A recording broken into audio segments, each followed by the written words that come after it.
your consent is that you are here, but this way we have access to this information later if there are people who had wanted to attend but didn't get to attend, because this will eventually get uploaded to MPWRSource's YouTube channel and will get and put on our website. And then you'll have access to those links as well for anyone you would like to provide this information to. So, hey guys, if you could be quiet, that would be awesome. Thank you. Sorry. My employees don't always listen. So. It's a good thing we don't have that issue at MCH Concepts. We have the best employees. Yeah. I'm sure all the rest of you, your children are always obedient, always never loud, always clean up after themselves when they fix meals. It's just unique to me. It's easy when they sleep till 3 o'clock. The workday's almost over. Yeah. But that doesn't help with the schooling. So it's 12:03, so I'm going to give it to like 12:05, and then it for people to show up. I know we have 1, 2, 3, 4, 5 more people that are slotted to show up that are not here yet. So we're going to let those, and then we can start at about 12:05, and I'll let Dennis go first in introducing himself and telling us, who he is and what he brings to the table and those sorts of things. And then we'll go to Jacob, and then we'll finish up with Tiffany, and then we will start in on the questions that I have compiled, and also that anyone who attends may send our way. So.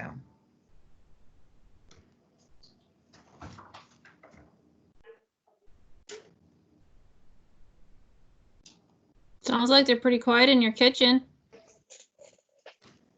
Well, I may have done some threats and may have filled up some V-Bucks accounts for bribery. I may have equal parts bribery and threats. Yeah. The cornerstone of parenting. Mm-hmm. If you do this, you will either be paid off or your electronics will be taken away. So, all I have in my wheelhouse at this point.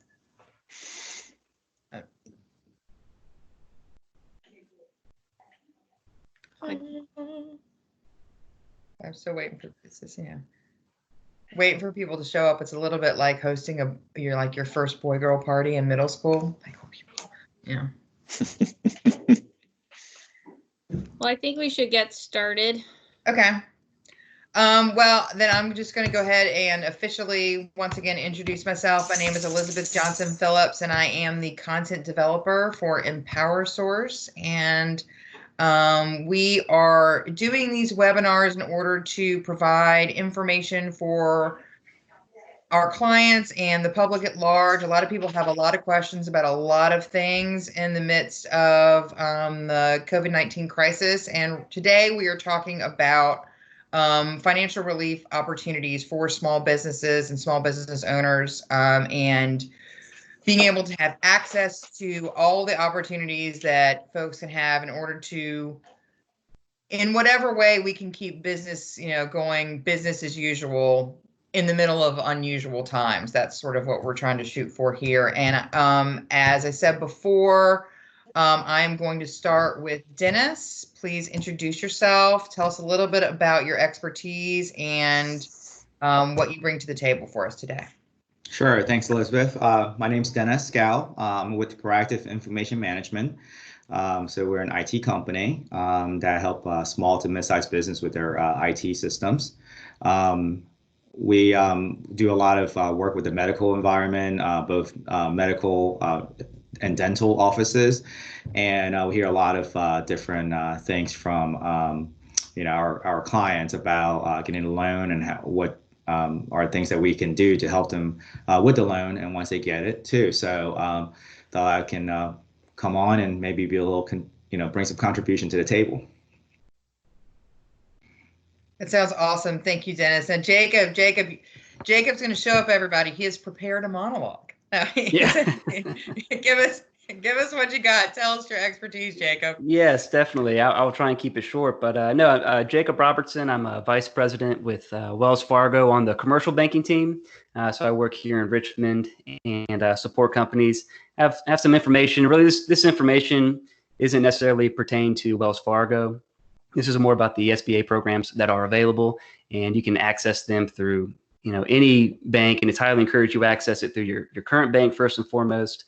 And that should go the quickest. So I just want to run down. This is a fastly evolving situation with the relief programs, and so I'll just cover this phase one of this shutdown response that came out of the CARES Act. There were two main vehicles that the government created. It was the Paycheck Protection Program, and then it was also a modification of the Economic Disaster Loan Program, or the EIDL loan program. So currently, as of today, both of those programs are exhausted for their funding. All funds have been utilized and kind of spoken for. So just for some reference, last year the SBA did $28 billion in new loan origination. And then in the past 14 days, they've done $349 billion, all from that Paycheck Protection Program. So if we do the math, that's about $25 billion per day. So obviously an extremely high volume, and it's put a stress on the SBA on the government side of it. It's put a stress on banks just to manage the workflow, and it's put a stress on companies to try and apply and get information. And like I said, it was kind of a moving target, unfortunately. So with that being said, I kind of see businesses in three camps. You have businesses that completed the application for, say, the Paycheck Protection Program, and they received the funds. So their primary objective in the days ahead is to track that funding and prepare for your application for loan forgiveness. And that's something I highly encourage, that you apply for that loan forgiveness. The next camp is people who applied and they just haven't received their funding yet. So either they applied and it got accepted and the bank is just working on closing, or they applied and they missed, in a sense, the window, and they currently don't have access to funding. So with those people, you need to contact whatever bank you work through and see exactly where you are in the process. Do you have funds allocated from the SBA? You just haven't closed yet from your bank? Or did you not go through the process at all, in a sense? And you applied through the bank, but the bank wasn't able to get it into the electronic submission system quick enough. And then the third group is you haven't applied at all, you haven't started the process, but you're still interested. So my advice to them is start today. I highly encourage you to apply today. So the funds are exhausted. We're all optimistic, and it's looking like more funds could be added into the program. And I've heard $250 billion kind of tossed around. But even if they add in $250 billion, I already feel like there's such a line and such a demand already of applications already to be submitted to the SBA. The bank just has to hit the button, that it could be too late even now. But I highly recommend, if you want to take advantage of this program, apply now.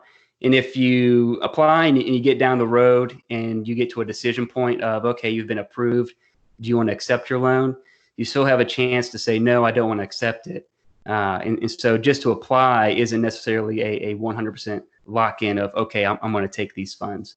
But I haven't heard of anyone who's been given the PPP loan yet not want to take advantage of it, because it is a nice program. So that's the Paycheck Protection Program. And like I said, the EIDL, that program has changed. That was an existing program that they modified. It used to be you could apply for up to $2 million in loan funding. That's gone down to about $25,000 to $35,000. But again, obviously the funds have just been exhausted. So as soon as we hear that the funds are reestablished, I'll let my network know as well as I can. But hopefully we hear some guidance within the next 7 days is kind of what I'm thinking. And just to educate you all, there are some other programs that are going to be rolling out. This is what you hear, the Main Street Lending Program. That is more for businesses that were too large to take advantage of the Paycheck Protection Program. That's kind of 500 to 10,000 employees. So kind of these larger businesses. That's going to be rolling out. I think the final day for submitting information or getting information from the government is April 26th. So if you're in that range, reach out to me, reach out to your current existing bank. Those are going to be larger loan programs. The minimum is $1 million, and it goes all the way up to $150 million. But those are more loans. It's not forgivable like the Paycheck Protection Program, but it is a nice option. So yeah, with that being said, I have a lot of information. Excited to hear questions, see what answers we can provide, and really just be a resource to navigate through this. So I'll kick it back over.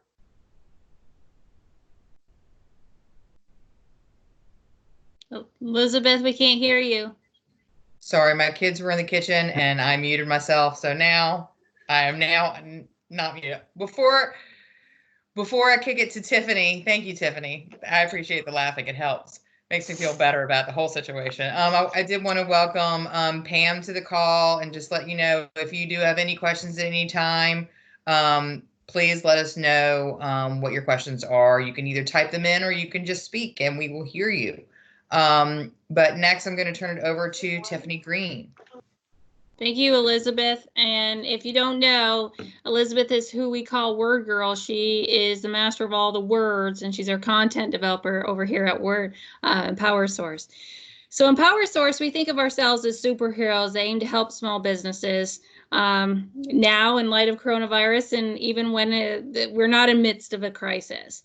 So how do we help small businesses? We help them grow, we help them gain peace of mind, and we help them operate more efficiently. So within MPWRSource, we have our own superhero strengths. Some of those include marketing, communications, public relations, and sales. And then we have resource partners, or as we like to call them, our superhero sidekicks. And their superpowers and have IT, HR, reputation protection, compliance, business planning, advisory services, and HR.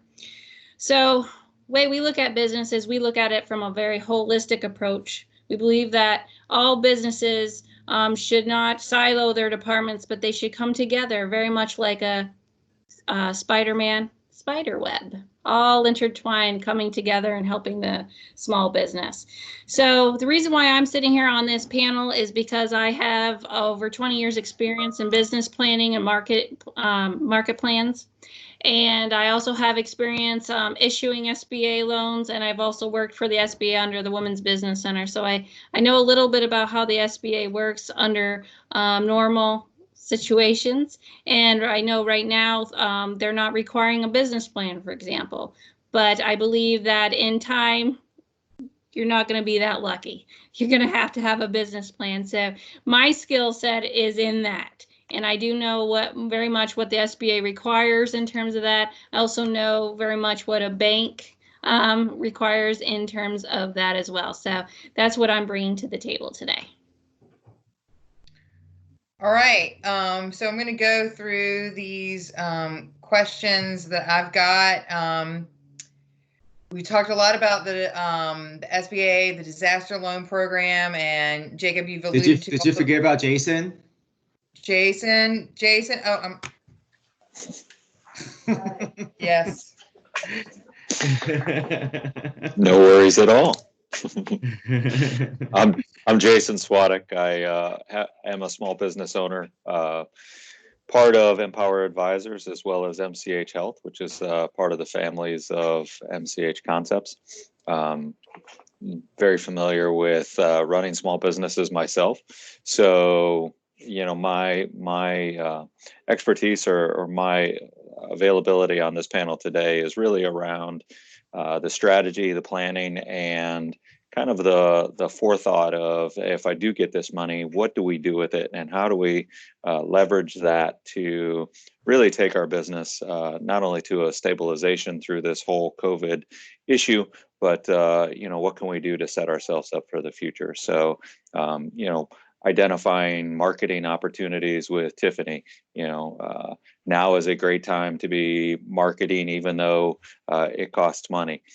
People want to save money, but in a lot of cases, this is the perfect time to be spending some money to get ahead of businesses reopening, and to really put yourself as the forefront of the business community and take advantage of those opportunities.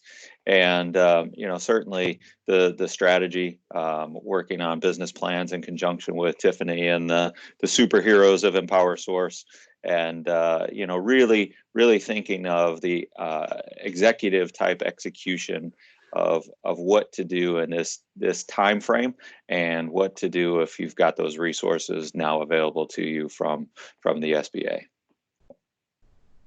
All right. Sorry. Now we're going to talk about the questions. The first question I had at the top, all four of you have talked about this, and it may be a moot point at this time, but I at some point someone told me that there are no dumb questions. The only dumb question is the one that's not asked. So I like to ask those questions because usually someone in the room has that question but is too afraid to ask. Exactly what are we talking about here? The government has said there's this big pool for $250 million. Now it's used up, but and it's going to be forgiven. Is it a loan? Is it a grant? What can someone, I'm going to go with Jacob first, because he has financial stuff in his job title. It seems like I should ask him first. What exactly are we talking about here, that these resources available to a small business owner?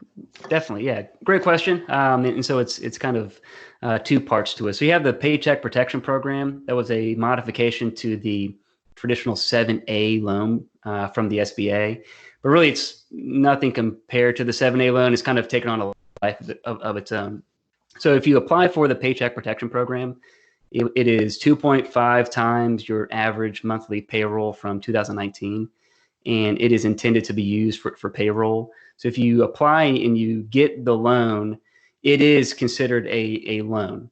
But the caveat is it is forgivable if it's spent on authorized items within an 8-week time frame of when you close on the loan.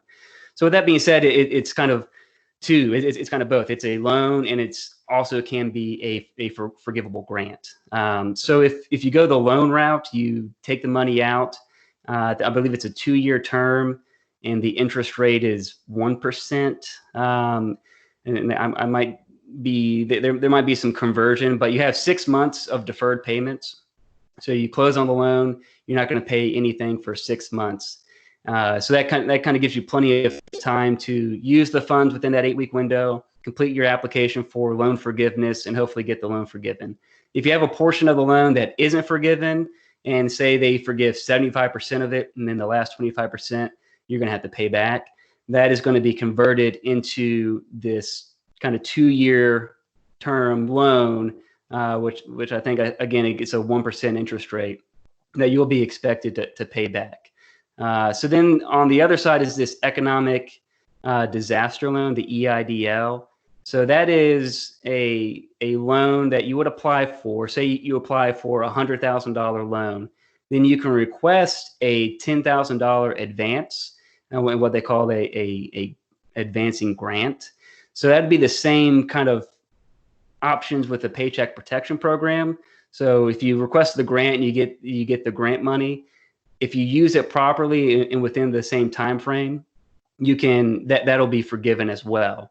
But so the way that is determined size-wise for the grant portion of that is it's $1,000 per every employee you had as of January 31st of this year, with a cap of 10 employees, so up to $10,000. So if you only have 5 employees, you could only request a $5,000 advance and be able to use that. So then the question comes in, if you did EIDL and Paycheck Protection Program, how does the forgivable portion of that work? And for this, I want to read it exactly just to make sure I don't get it wrong. But so if you apply for both the advance and the Paycheck Protection Program, the grant advanced will be deducted from the total amount of any PPP loan forgiveness. So in a sense, you wouldn't be able to double dip on your forgiveness. Both the advance and the Paycheck Protection Program are expected to be used for the same uses, primarily payroll, and then it paying off existing debt or mortgages. So I don't think that's going to be an issue because I haven't heard of anyone getting both the Paycheck Protection Program and the grant advance yet. But that's something that they will need to track and make sure they keep a record of when they go to apply for their loan forgiveness. I don't think they'll be able to double dip on it. So hopefully that answers or helps out a little bit understanding what the how the loans are structured. It does help. And I wanted to say hi to Dr. Shelton. I wanted to remind all of the participants as people sort of trickle in. And this is being recorded. So if there's any portion that you missed at the beginning, it will take a beat for me to download it all and then upload it back and send you out a link, but you will have access to this so you can have everything that you missed as well. Because it's great content. No, because that way you have everything. The next thing I did want to ask, like, what qualifies a business for this, for the Small Business Disaster Loan Program? Any of y'all can take this. I know all 4 of you have more information about this than I do. And also, if any of you could speak to the difference between, I know that there's been a lot of questions about like what qualifies a small business as a small business, because a lot of times what I might consider to be a small business, the government doesn't, or it might really be a micro business, or, you know, those sorts of things. Who would like to say? I know, Tiffany, you know about the differences between small businesses and micro businesses. If you wanted to speak to that first, and then we can sort of piggyback off there. Well, typically, depending on who you're talking to, a micro business can be defined in a multitude of ways. But typically speaking, a micro business usually has employees less of, 10 employees. Their annual sales are, less than $1 million. Those are typically micro businesses. And then you have small businesses. And there's a lot of companies. Just the other day, in fact, I was talking to somebody, may have been you. But that business generated, $40 to $60 million per year. And I'm like, that's a small business. And they're like, no, that's a small business. I'm like, yes, that still qualifies as a small business. So yes, a small business really runs the gamut. And right now, I know like there were questions about the Richmond program that's offered right now, that they have a loan program for their businesses, and their loan program is really targeting those micro businesses. A lot of the restaurants and the salons that, they cannot, they're struggling right now. So there is a micro loan program, and usually a micro loan program are geared toward obviously the micro businesses. Those are typically loan programs that are about $25,000 and less. So they're very small loans. Jacob, did you want to answer some about like what qualifies these different businesses? Yeah, definitely. And you definitely nailed it. And so what makes it interesting, like you had the legacy 7A loan program or these legacy SBA loan options. And those had some very specific requirements as far as eligibility and what from the government standpoint qualified you as a small business. And those requirements were primarily revenue. How much revenue did you generate in previous years? And so there was kind of like a revenue threshold. Now with this Paycheck Protection Program and next the Main Street Lending Program, like the only requirement is employee count. And so the Paycheck Protection Program, they're saying 500 employees and less, you're eligible for the Paycheck Protection Program. 500 to 10,000, you'd be in the Main Street Lending Program. And so and that's opened up a lot of interesting, areas where, a 10-person company can do 100 million in revenue, and a 100-person company can do, 10 million in revenue. And so it kind of got away from that revenue threshold requirement or maximum or minimum. And it looks like it's just strictly based on employee count, just for these specific programs. But so it's definitely interesting. Good. Jason or Dennis, do y'all have anything to add about this? Now, I do have a question from Pam. My next, that she wanted to know if they have ruled out grants for sole proprietors yet. That's so the is she asking for the Paycheck Protection Program or for Yes, the? Okay, that's yes. what she's asking about. Yeah, I don't think they've ruled it out necessarily. The biggest issue was so sole proprietors had a later start date than the rest of the small business community. I think it was a several day delay. I don't think when they opened up the floodgates, they anticipated it being as rapid. I kind of guessed, and I think most everyone guessed it was going to be pretty rapid. But so sole proprietors were kind of at a disadvantage out of the gate. So now the gates are open for them and they are able to apply. But the question is it going to be refunded? So my advice to them is, one, make sure you're in the line at your current bank or at a bank that's accepting applications from non-clients. Make sure that you've got everything ready to go so that when new funds are added, your bank can just hit the send button, send it to the electronic portal for the SBA and let them process it. But yeah, it hasn't been ruled out, but it definitely is. It's just up in the air. Are they going to add more funds? So I anticipate them adding more funds, but I don't know when, I don't know how long, and I don't know how much, unfortunately. I have a question for Jacob, actually. Some of the clients are wondering if they are currently banking with a bank that doesn't typically offer any SBA lending programs. Are they automatically at a disadvantage with these programs then? No, they are, and it's not an automatic disadvantage, but it's just more of a reality of the situation. So when they wrote the CARES Act, it was written to where any bank ultimately can apply to be a part of the program and participate in the program. But again, I don't think they anticipated the program going so quickly. And so it was, even if your bank was participating in the program, the start date was on a Friday. Some banks started on that Friday, mostly as community, smaller banks, and then some financial tech or fintech companies. Other banks started on that Saturday. In the large banks, started later in that next week. So just being, it was kind of, you didn't know when your bank was going to start. And so, yeah, it's like that did create an advantage for some. If your community bank started on that first Friday, in a sense, you were in the front of the line. If your bank didn't start until later and you wanted to apply through your bank, then you were just kind of at their mercy. So it created a lot of confusion. And so that was what I was trying to do during those days, to just put the information out and say, hey, if you want to apply through your bank, here's the site most likely. And I think I have like the top 10 banks in our area. If you want to apply through an online lender, I think I had 4 good sites that we had kind of vetted and said, encourage them to go that route. So yeah, it was not intended to ever be a winners and losers, but just through the reality of what happened, there were definitely winners and people with an advantage and people with a disadvantage. Okay. That sounds, yeah. Got another question that a client got a call from Select Funding saying that they could get me the SBA loan. Is this real, or how is Intuit doing it?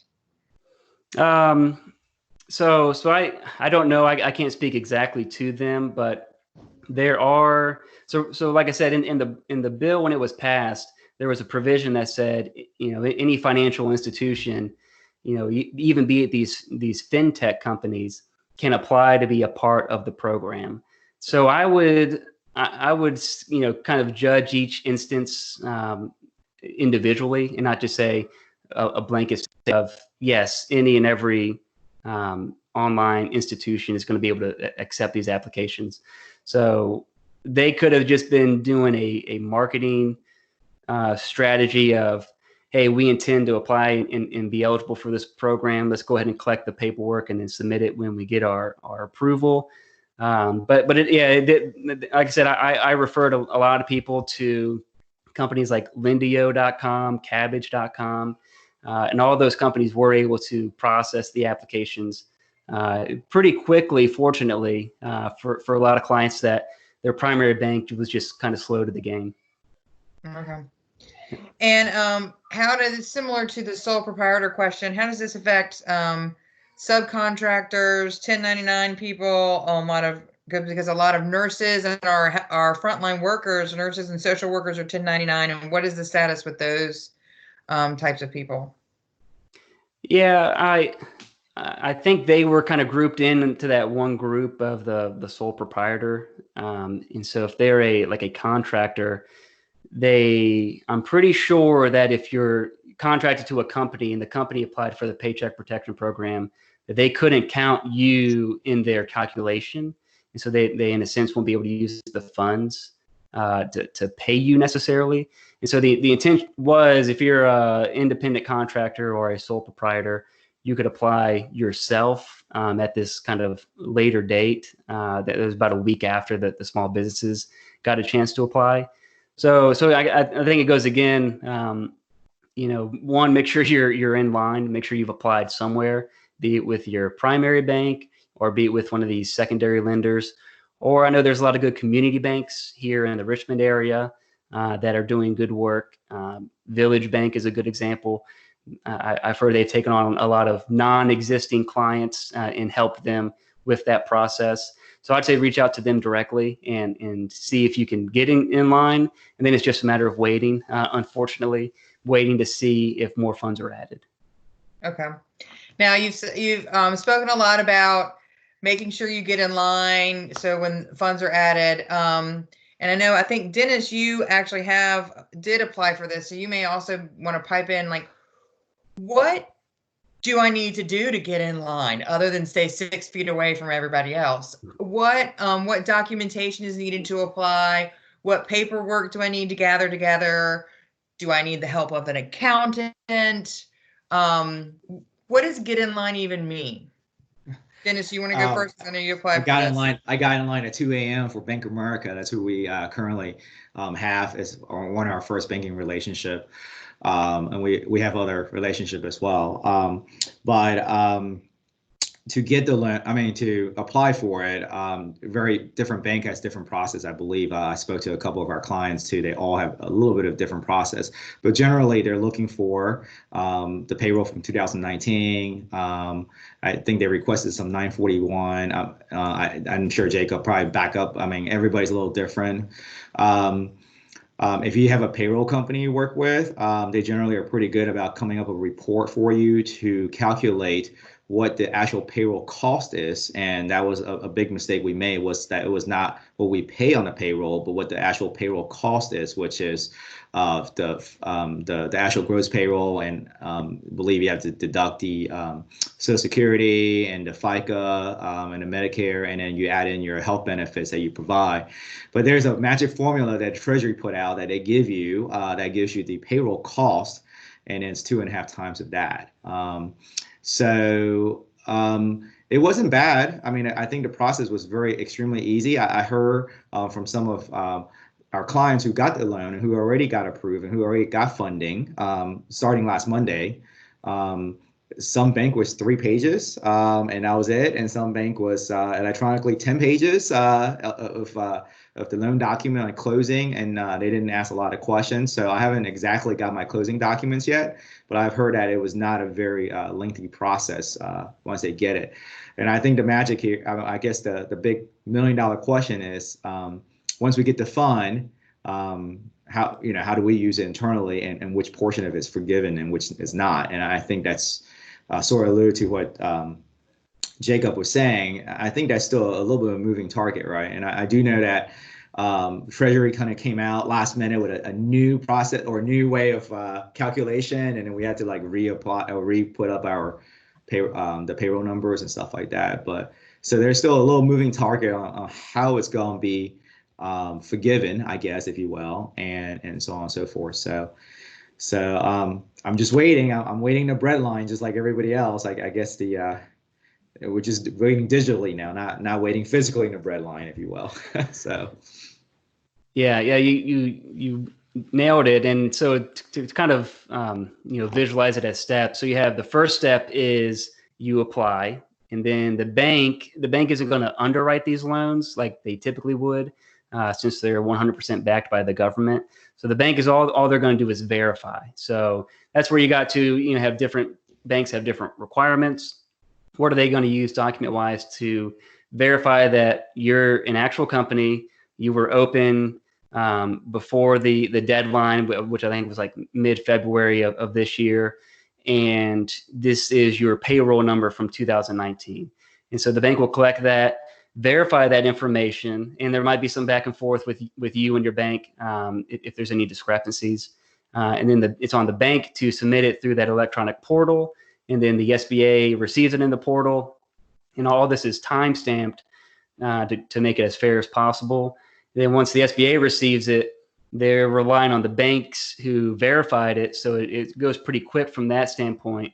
And then the SBA, gives an approval back to the bank, and then the bank has to do a closing, a loan closing. And so that might be some additional documents. It's going to be a DocuSign process of where you, in a sense, you close on the loan, and then you tell the bank where you want the funds directed. So those are the kind of life cycle stages of the process. But yeah, it's so all you can do is get to that point where the bank is ready to submit it once the electronic portal opens back up. That's the best you can do right now. So gather your supplies and just wait.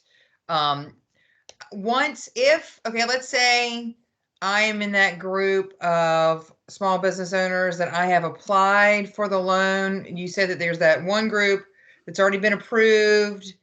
They've already got their money and they're just making it rain, I guess. But there's this other group that they have applied and they're still waiting. How is your application tracked? How do you know where you are? Is this like Grubhub? Do I get to watch something on an app move through my neighborhood?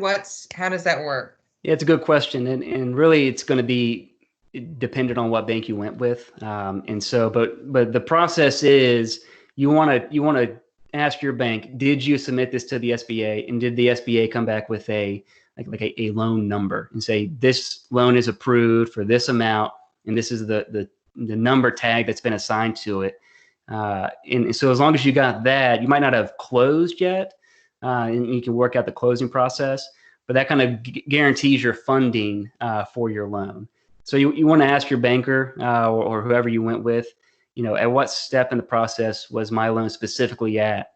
And the banks are going to be pretty good about that because there was a pretty definitive cutoff. It's either you got that number back from your loan application, or you weren't able to submit it through the SBA portal.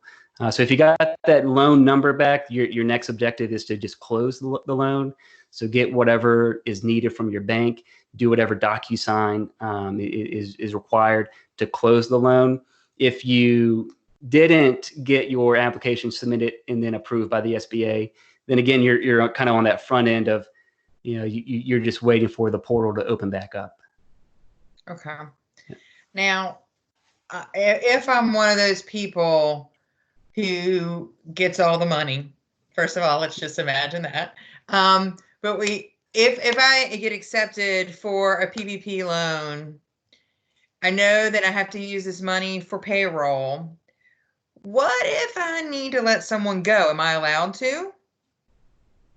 Or do I need, I can answer that, and some of these business owners might be able to answer that. Unplug my headphones. Sorry about that. Yeah, that's a good question. It is expected that you return employment to a specific level based on 2019 in order for the loan to be forgiven. But the other part of it is you don't have to have the loan forgiven.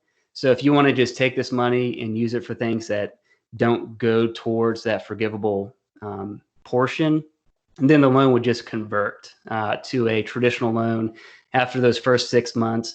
And then you'd have 2 years to pay that loan off. But yeah, I'll let some of the actual business owners that are working through this kind of answer, because it is a lot to think about. And with unemployment, the way they've changed that opens up a dynamic to where some especially if you're like in a sales role, you're selling into an industry that is closed, in your commission based. Maybe you don't really have an option, or your dentist office and you're shut down. Are you really going to bring someone back and pay on payroll? Whereas they can go on unemployment and take advantage of those increased benefits. So it's definitely an interesting dynamic, and I'd be interested to hear what the business owners have to say.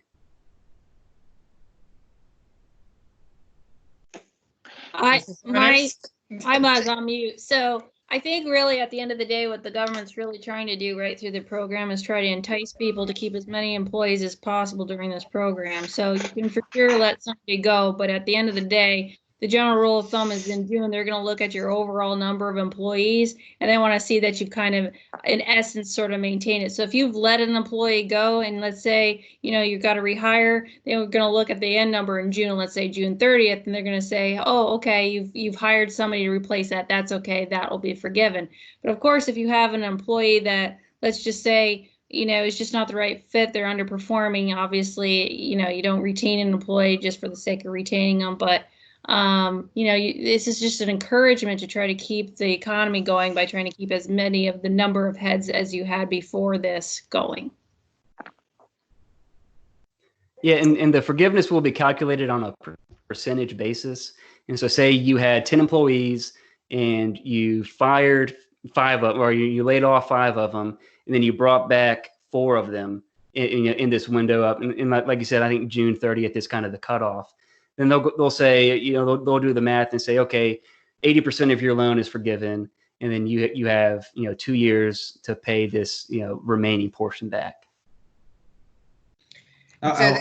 Jacob, I want to confirm that though. I believe, if I was not mistaken, that you can actually change the percentage before loan origination, right? So I guess the key word is origination. Yeah. So the percentage of employees, or So let's say that you apply for $100,000 because that's what your PPP came out to be in the calculation. And let's say 75% of it is to go payroll 75,000. However, you had to lay off 5 people. I do believe that it's as long as you do not take the loan, then lay off people.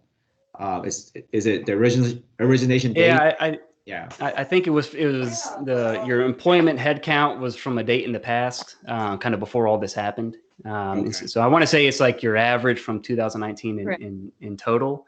And so you have until June 30th to kind of rebuild to that level. So say like December 31st was the cutoff date.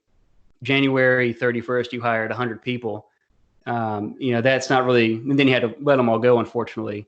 Like that's a little bit of a gray area that's not really going to be captured in a sense. But yeah, you have to, and I forget the exact way they did the employment, but there's a specific date and time that was before all this happened, and that's what you have to build back up to.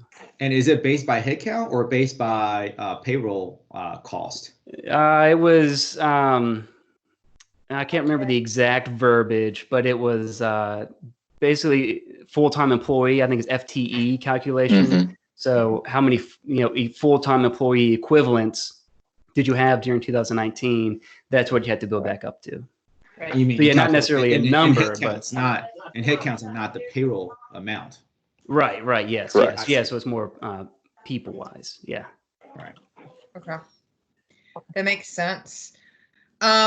I do have another question from one of our attendees here, that if we applied to our bank already and they are not responding, what do we do?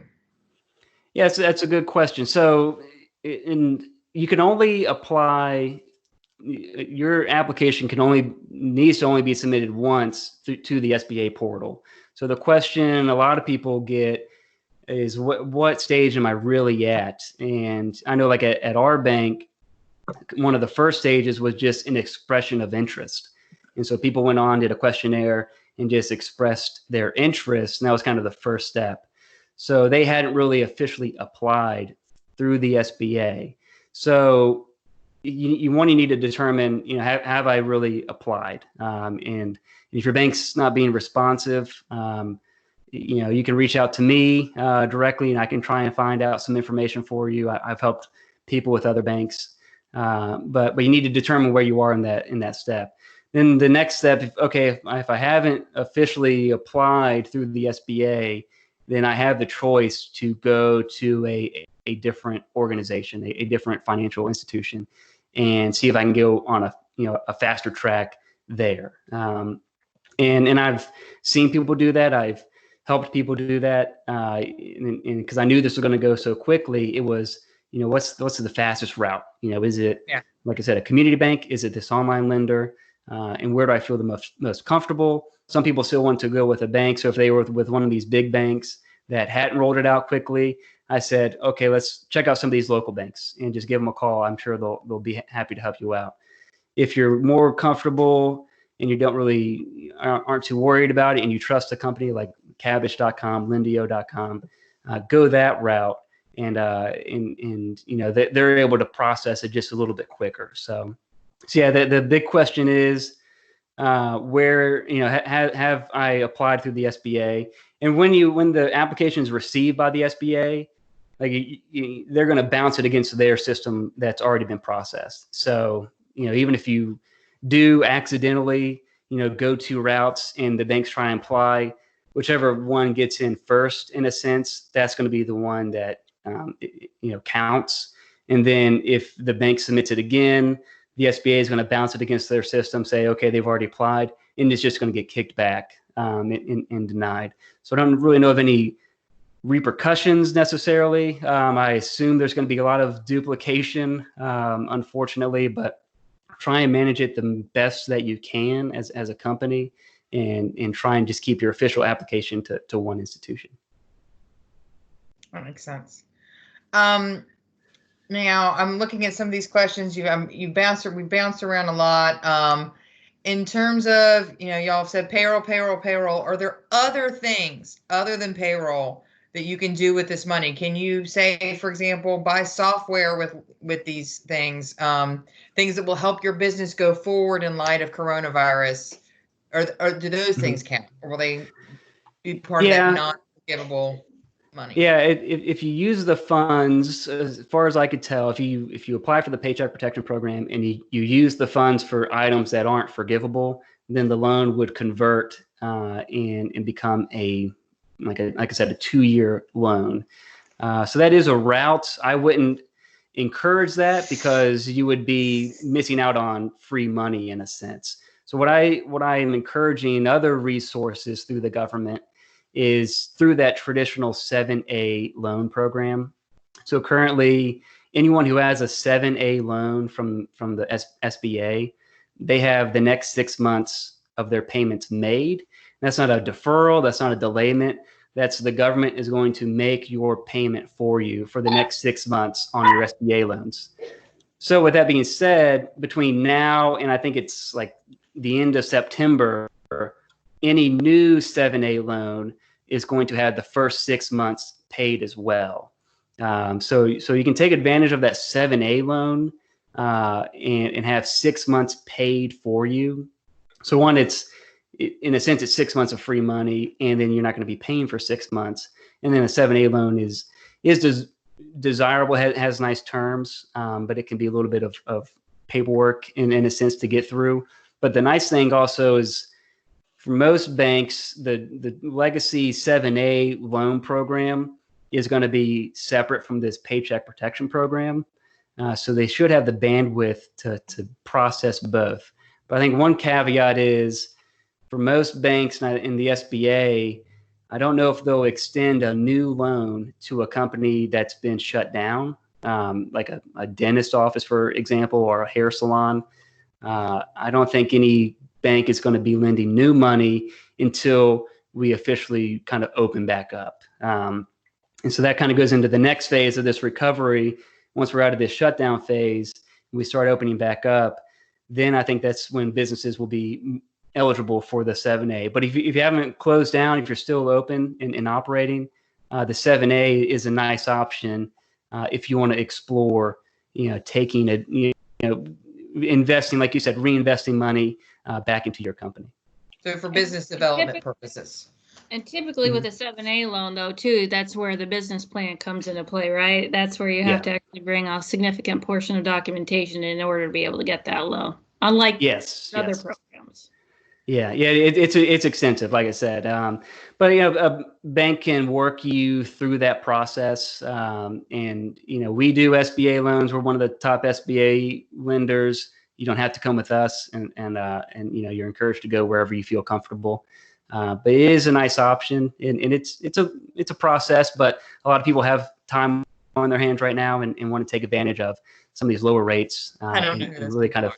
Yeah, try and position their companies for this rebound that we anticipate to happen.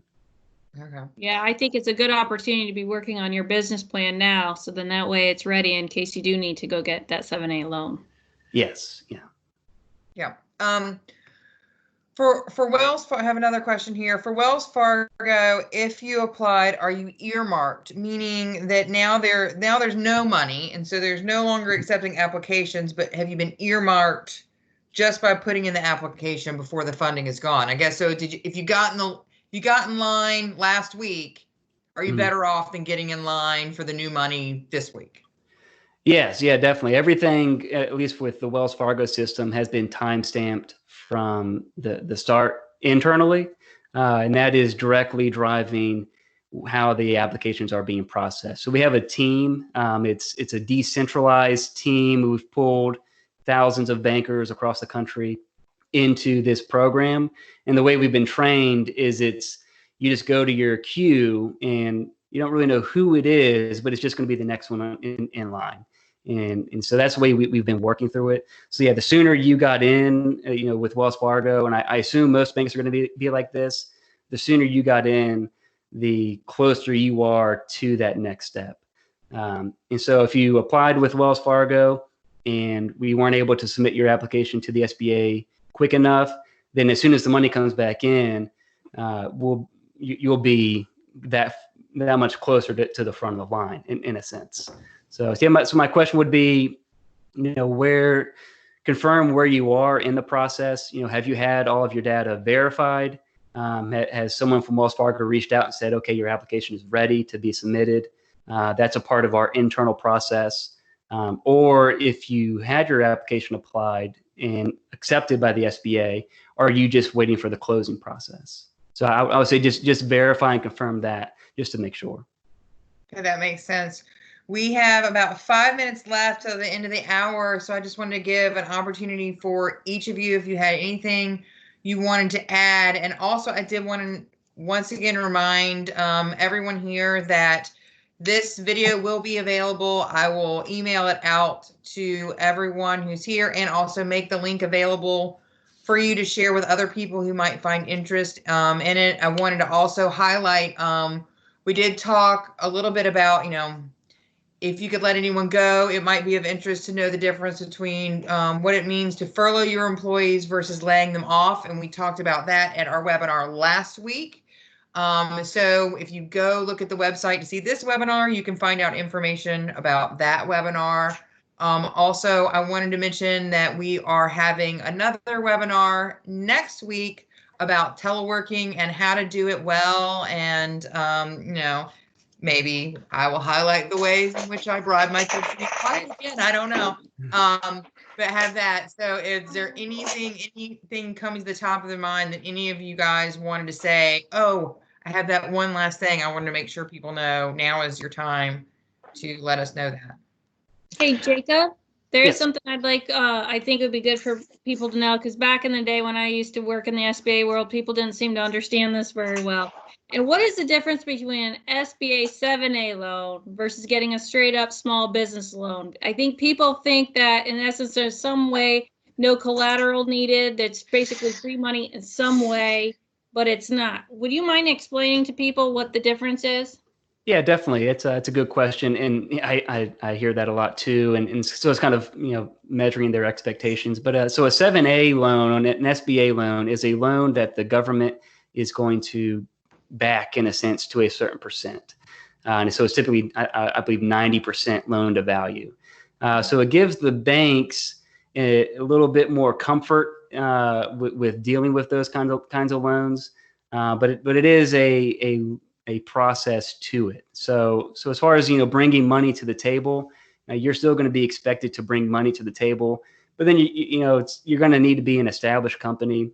like you said, with a good business plan, and so it is a quite a kind of a vetting process to that. So a traditional bank loan, though, you might have, it's going to be a higher, amount of money that you're going to have to bring to the table, but it might be a little less of a process to get it. So just kind of, it's all kind of dependent. But say for a bank loan, it could be 75% loan to value, and you're expected to bring that 25%. An SBA loan, like I said, it could be 90% loan to value, and you only have to bring that 10%. So the only instances I've heard of people not bringing any money to the table is if they use an SBA 7A loan for a business acquisition, and they negotiate with the seller to do seller financing. So in a sense, they have two loans, and they retain some involvement with the seller of the business, and the seller of the business contributes that 10% cash into the business. So that is somewhat common, but you're sacrificing, you're retaining that previous owner, which might not be desirable necessarily, and you're going to have two loans that you're paying off, but you don't have to bring money to the deal. So that's the only way I've seen it, but that's you're still, like I said, you're still going to be paying 100%. It's either you bring 10% out of the gate, or you find someone to cover that 10% for you. Yeah, one of the things I used to say about SBA 7A loans is basically it's just SBA's guaranteeing it in essence for the bank. So the bank is actually just taking less risk. That's the advantage. Yeah. Yes. Yeah. Dennis, I think you were going to say something.